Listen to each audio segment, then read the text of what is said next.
eh, justru terbalik kan. Kalau sebelumnya tuh kelihatannya keras, terlihat itu keras banget gitu, apa seru banget, berpotensi berdarah-darah banget, bahkan betul-betul ada yang kehilangan nyawa gitu selama prosesnya. Tapi aktornya tuh santai-santai aja gitu, bisa berkoalisi pada akhirnya atau bergabung masuk dalam kabinet pada akhirnya dalam politik pertama kali ya Jokowi ini. Memang agak pantap memang ya. Tukang kayu ini suka pasak memasak gitu kan, lubang-lubangi itu kan memang keahlian tukang kayu kan. Bapaknya kemana ya anaknya ke situ juga. Jadi dia tidak bisa dianggap sebagai koloni baru atau pasar baru di politik gitu ya. Ya begitu, misalnya bapaknya caleg atau calon bupati dari partai A. Nah, anaknya kalau nyaleknya dari partai A juga enggak mungkin kan. Anaknya beda partai ya. Karena saya Gen Z gitu, maka saya hanya akan masuk di yang perubahan saja, atau karena saya Gen Z, maka saya hanya akan bergoyang saja. Hanya Ganjar dan Pak Mahfud yang identitasnya sama kayak kita, bukan anak cucu dari elit. Kan itu yang membuat dia sangat mudah gitu. Jadi walaupun itu lagi-lagi kalau kita kesampingan survei itu ya Jim ya. Tapi itu tadi kalau kita lihat Pak Prabowo kakeknya ya begitu, kayak mampus sudah kan, bapaknya ya begitu. Pak Anies juga kan? Pak Anies juga. Iya, sudah begitu juga bapak ibunya. Pak Muhaimin apalagi kan gitu. Nah, yang betul-betulan identitasnya sama dengan orang Indonesia kebanyakan adalah Pak Ganjar dan Pak Mahfud. Ya, Pak Prabowo memang pasti masuk putaran kedua, kecuali misalkan tiba-tiba ada apa namanya skandal kayak atau apa tersebar itu kan, kita nauzubillah min dzalik, jangan sampai lah. Itu kan tidak hanya Pak Prabowo yang merasakan dampaknya, tapi kita sebagai orang Indonesia pun malu juga kalau sampai di mata internasional ya. Gitu. Kita tuh tidak punya sistem yang bisa memastikan semua janji politik dan visi misi calon presiden itu bisa ditagih apa tidak. Dan kalau mereka tidak menepatinya, selama ini kan tidak ada punishment apa-apa, tidak ada mekanisme yang bisa membuat mereka diberikan punishment ketika tidak melunasi janjinya gitu. Bentar, sebelum dimulai jangan lupa klik tombol subscribe-nya. Dan juga tombol loncengnya itu dinyalain. Oke deh, langsung aja kita mulai. 3, 2, 1, action. Ada pengamat politik yang bernama Bang Seno, abang saya sendiri. Benar gak Bang? Benar. Ya, jadi kita langsung berbincang-bincang santai ya terkait isu-isu pemilu di 2024. Jadi langsung kita berbincang-bincang dengan Bang Seno sendiri. Kita obrol-obrolan santai aja ya Bang. Iya. Ya, mungkin yang pertama saya ingin menanyakan Bang, seperti apa sih Bang pemilu 2024 ini menurut abang sendiri, analisisnya? Ya, pertama saya klarifikasi dulu Jam ya. Pertama saya bukan pengamat politik, Jam. Saya bukan Hasan Hasbi saya. Saya bukan Rajib, saya bukan RJP, bukan saya. Baik Bang. Ya. Nah itu ya pertama. Kalau pertanyaan soal seberapa krusial atau seberapa penting, ya penting banget, karena setiap pergantian kepemimpinan itu kan penting karena dia menentukan, dia punya kekuatan untuk membuat kebijakan dan membuat arah kebangsaan kita dan kenegaraan kita nanti akan seperti apa gitu. Itu kalau normatifnya lah seperti itu. Kalau dilihat dari sisi yang lain, misalkan ada soal IKN dan seterusnya, itu yang membuat ini tuh menjadi sangat terlihat tidak panas tapi sebenarnya panas gitu. Terlihat tidak simetris pertempurannya, tidak terlalu keras tapi sebenarnya sangat-sangat keras gitu. Kalau kita lihat dari beberapa kali tragedi dan prahara politik kita lah. Ada yang keluar dari koalisi tertentu, ada yang bergabung di koalisi tertentu secara tiba-tiba, ada yang merubah aturan secara tiba-tiba dan seterusnya lah, begitu. Ya Bang, menurut abang sendiri apa yang menjadi pembeda Bang antara politik 2024 dengan politik pemilu 2019 atau sebelumnya? Iya, kalau sebelumnya kan justru terbalik kan. Kalau sebelumnya tuh kelihatannya keras, terlihat itu keras banget gitu, apa seru banget, berpotensi berdarah-darah banget, bahkan betulan ada yang kehilangan nyawa gitu selama prosesnya. Tapi aktornya tuh santai-santai aja gitu, bisa berkoalisi pada akhirnya atau bergabung masuk dalam kabinet pada akhirnya dan seterusnya. Jadi pembedanya sih itu, kalau dibedakan dari 2014, ya 2014 itu presiden tidak melakukan endorsement politik atau tidak mengendorse atau tidak mempromosikan calon tertentu. Dia bilang, PSB bilang dia tidak akan cawe-cawe atau tidak ikut-ikut, dan betulan tidak ikut-ikut. Setidaknya terlihatnya seperti itu. Kita tidak tahu di belakang layar mendukung siapa gitu. Nah, tapi yang di momen kali ini yang jelas dan memang tersampaikan gitu, terpublikasi, ialah presiden akan cawe-cawe, atau untuk pertama kalinya setelah reformasi kita menyaksikan, atau minimal dari seluruh sejarah politik kita, sejarah politik elektoral, ada politik pilpres kita, itu presiden melakukan endorsement politik pertama kali ya Jokowi ini. Memang agak pantap memang ya. Bukan kayu ini kan suka pasak memasak gitu kan, lubang-lubangi itu kan memang keahlian tukang kayu kan. Tapi kalau menurut saya Bang, itu yang berbeda itu apa tuh Jam? Cuman sedikit Ya. calon. Kalau Iya, kan betul. Sekarang Iya, itu. iya. Enggak lah Bang. Itu betul juga ya, betul juga. Toh juga pada akhirnya kan nama-nama lama semua gitu. Benar. Ya setidaknya kingmakernya ya itu aja gitu. Penentu kemenangannya ya, penentu siapa yang harus jadi calon dan tidak ya itu aja gitu. Kira-kira ini Bang, menurut Abang sendiri apa yang mempengaruhi pemilih muda yang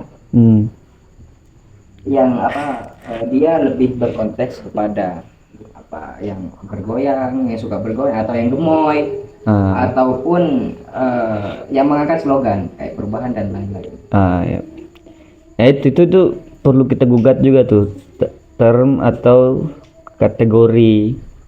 kategorisasi milenial atau Gen Z di politik. Kalau di sosial itu kan mungkin memang tegas ya perbedaannya gitu antara Gen Z dengan generasi di atasnya. Itu mulai dari gaya hidup, musik yang didengarkan, faktor konsumsi dan seterusnya, itu kan jauh berbeda, gaya hidup dan seterusnya lah, itu kelihatan berbedanya, gaya interaksinya juga berbeda. Belum lagi mereka adalah di sisi sosial mereka adalah native internet dan seterusnya, native sosial media dan seterusnya. Nah, kalau di politik itu kan setidaknya kalau kita lihat dari aktornya ya, bapaknya kemana ya anaknya ke situ juga. Jadi dia tidak bisa dianggap sebagai koloni baru atau pasar baru di politik gitu ya.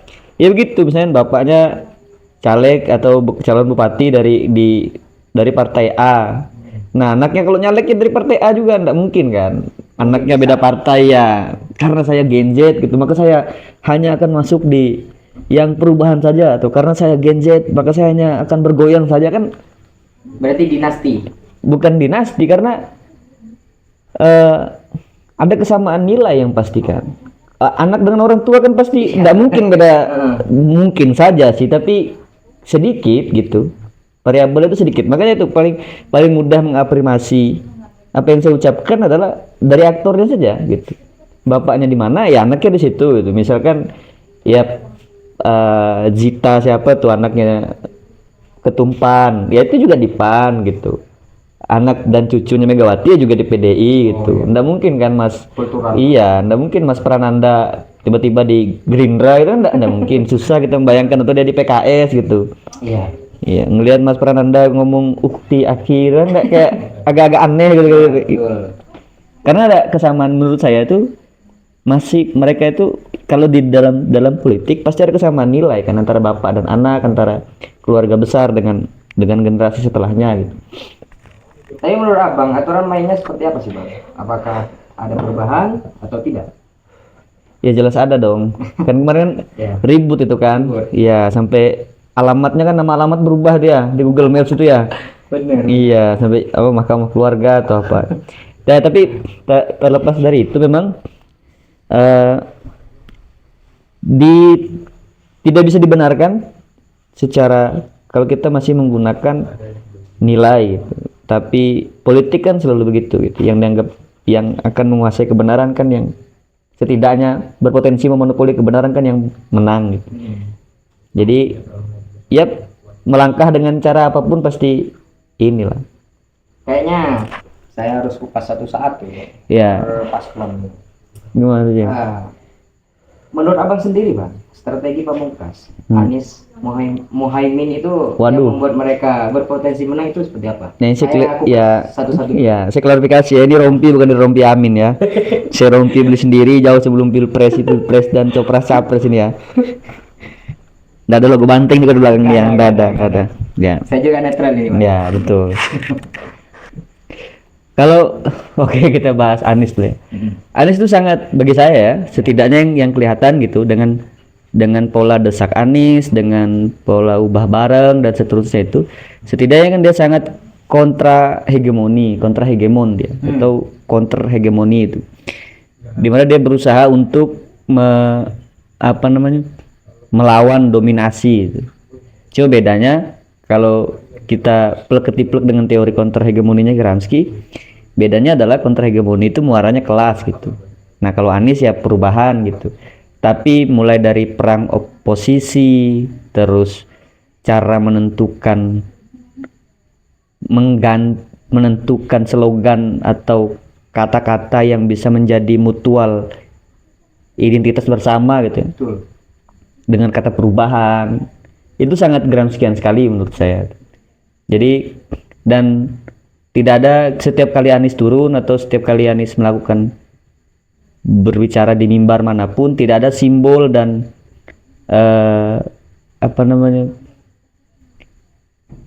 objek atau subjek yang lebih besar daripada Anies atau yang setara dan hampir menyamai Anies gitu. Tidak ada, semuanya hanya milik Anies gitu. Mulai dari desak Anies itu kan tidak ada tuh. Iya. Kita lihat ketum Nasdem atau sekjen Nasdem sambutan assalamualaikum warahmatullahi wabarakatuh enggak.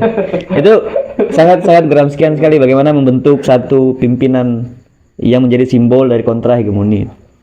Itu kalau menurut saya sih yang paling unik dan kayaknya works lah gitu, berhasil lah gitu. Strateginya. Ya. Kalau strategi pamungkasnya Prabowo Gibran itu berpotensi kemenangan. Wah, kita geser ke Prabowo berarti nih, Iya, James. Oke, geser dulu. Geser dikit ya. Kita kan Geser kupas Prabowo. satu-satu biar tidak ada ya. ya itulah. Sekali lagi ya, saya cuma nyocot ya, bukan berarti saya tadi pendukung Anies atau saya bilang Prabowo ini bukan, saya bukan pendukung Prabowo ya, bukan berarti itu ya, tetap lu berjurdil lah ya. Iya. Well ya, saya juga belum pindah DPT juga sih James. Kalau Prabowo itu bagi saya tim dan orang-orangnya Prabowo itu sangat menguasai data. Oke. Mereka paham itu angka buta huruf di Indonesia berapa, angka lulusan SD SMP di Indonesia berapa, sampai SMA itu berapa, dan dia lihat mayoritas itu. Sebagai sebuah strategi pemilihan segmentasi pemilih bagus dan terlihat bagaimana rebrandingnya Prabowo walaupun agak-agak terpancing ya. Itu ya keselipet dikit lah waktu debat itu kan omon-omon ya itu kan El Profesor segala ini kan. Nah itu kan tapi setidaknya dia berhasil melakukan rebranding dari sosok yang sangat orator, sosok yang sangat tegas menjadi yang sangat ya itu tadi gemoy, yang sangat penyayang kucing. Ada loh dia orang S2 di Twitter dia ngomong dia milih Prabowo gara-gara Prabowo suka kucing. Ada. Salah benar terserah yang lain lah ya. Kalau saya sih nggak milih gara-gara kucing kalau saya. Tapi sebagai sebuah strategi itu bagus gitu.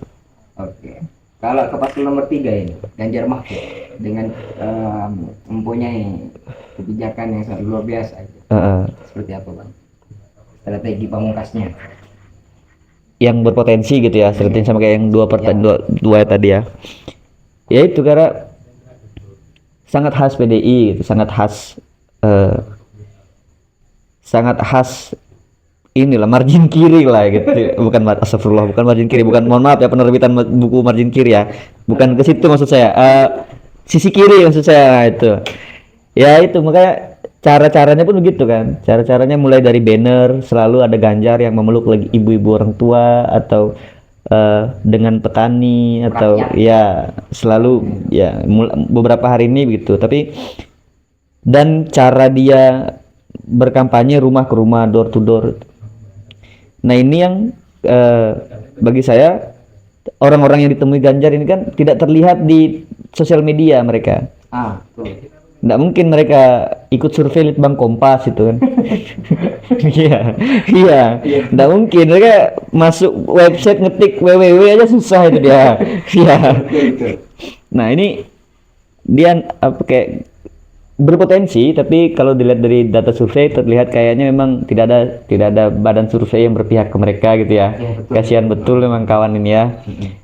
Pemuda-pemuda Marahin ini sebenarnya agak ketar-ketir kalau lihat data itu, tapi menurut saya itu bisa jadi tidak terlihat karena dia door to door, rumah ke rumah, dan tidak terlalu banyak terekspos. Oh iya, berarti Dia- maksudnya gerilya.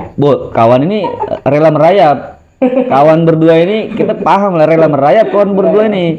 Mahfud dengan Ganjar ini kan lagi merayap ini dia nih.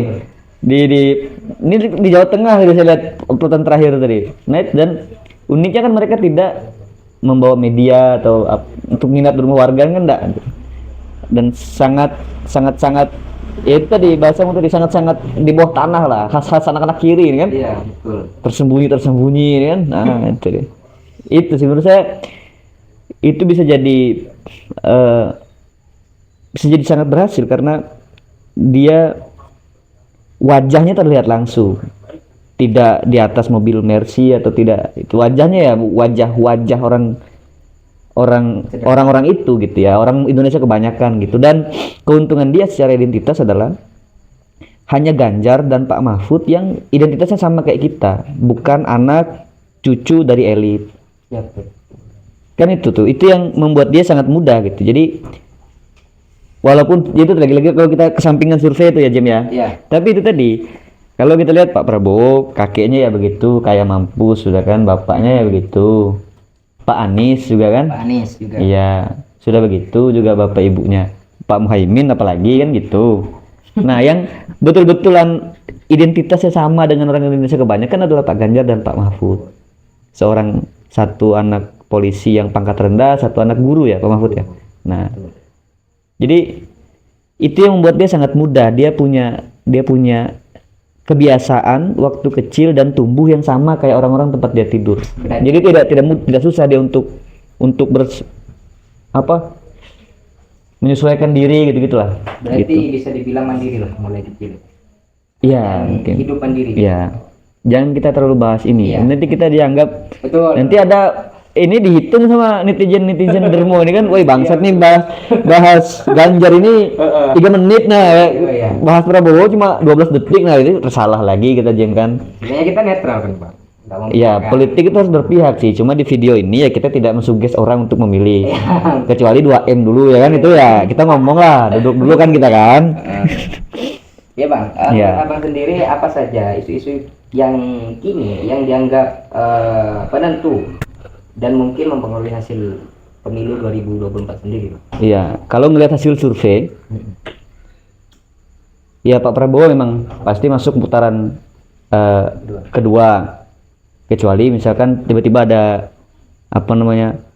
skandal kayak atau apa itu tersebar, itu kan kita nauzubillah min dzalik, jangan sampai lah. Itu kan tidak hanya Pak Prabowo yang merasakan dampaknya, tapi kita sebagai orang Indonesia pun malu juga kalau sampai di mata internasional ya. Gitu. Nah, tapi memang isu-isu yang kadang salah digoreng adalah kayak misal nih Jem, isu HAM itu naik sekarang dianggap sebagai gorengannya paslon nomor 1 atau paslon nomor 3.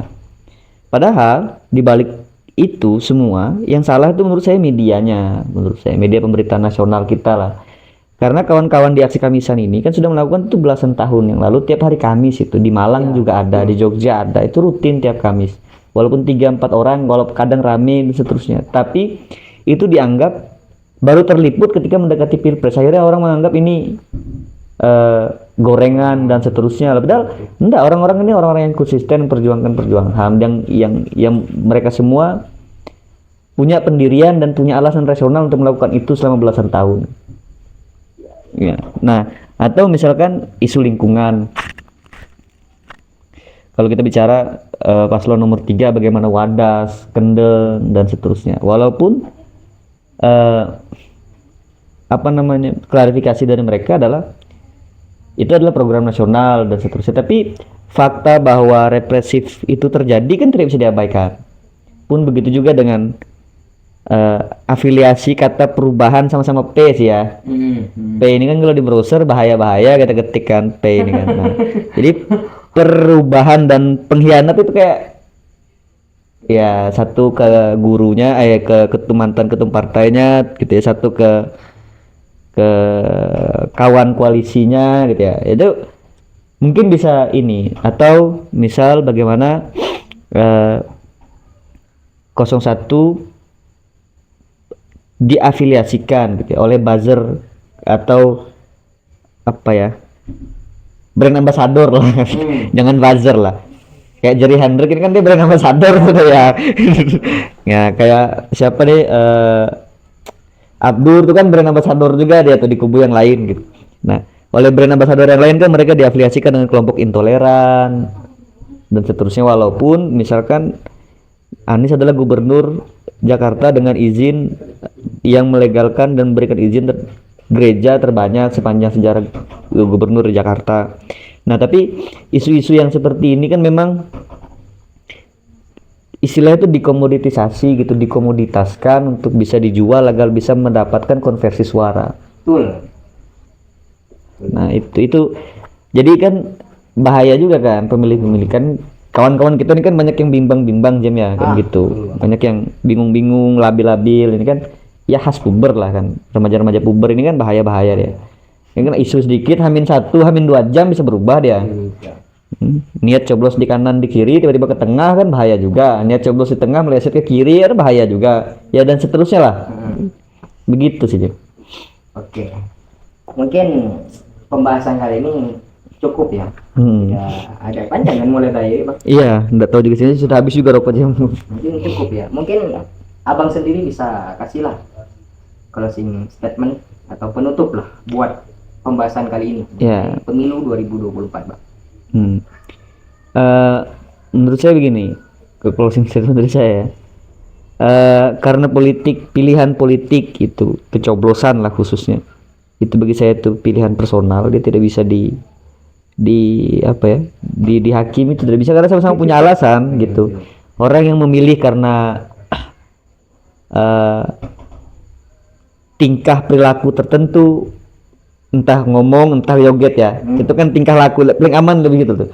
Kalau saya langsung sebut brandnya kan agak-agak ini ya, agak-agak menyerang ya. Orang yang memilih karena tingkah dan perilaku tertentu dari calon presiden atau calon wakil presiden, itu bisa kita mengerti kenapa mereka melakukan itu, karena bagi saya kenapa menjadi agak-agak bagaimana pemilu kita itu adalah kita tuh tidak punya sistem yang bisa memastikan semua janji politik dan visi misi calon presiden itu bisa ditagih apa tidak. Dan kalau mereka tidak menepatinya, selama ini kan tidak ada punishment apa-apa, tidak ada mekanisme yang bisa membuat mereka diberikan punishment ketika tidak melunasi janjinya gitu, janji politik terutama atau visi misi yang paling tidak gitu. Nah, jadi akhirnya kita bisa menjadi mengerti kenapa orang ada yang memilih karena tingkah perilaku tertentu, bentuk badan tertentu atau preferensi yang lain gitu. Karena itu tadi juga, kalaupun ada yang rasional memilih karena visi misi, kalaupun itu menang dan janjinya tidak tertepati, ya kita juga tidak punya mekanisme apa-apa untuk menagih. Pengadilan HAM misal, janji tinggal janji kan. Jadi perdebatan soal memilih atau tidak memilih ya bagi saya sama-sama punya alasan. Perdebatan memilih yang sesuai dan tidak sesuai, yang baik dan tidak baik, yang melanggar etik atau yang tidak melanggar etik, yang pintar atau yang bodoh, sama-sama punya argumentasi kok. Jadi kan besok tetap makan ya, besok kan tetap kuliah, besok tetap ya begitu-begitu aja lah. dan sebagainya. Maksud saya ya itu loh. Kalau hujan ya banjir itu. Ya walaupun itu sangat pentingnya ya karena di situ gitu. Tapi ya lagi-lagi itu kita mekanisme politik kita belum bisa memastikan. Mungkin itu. Oke.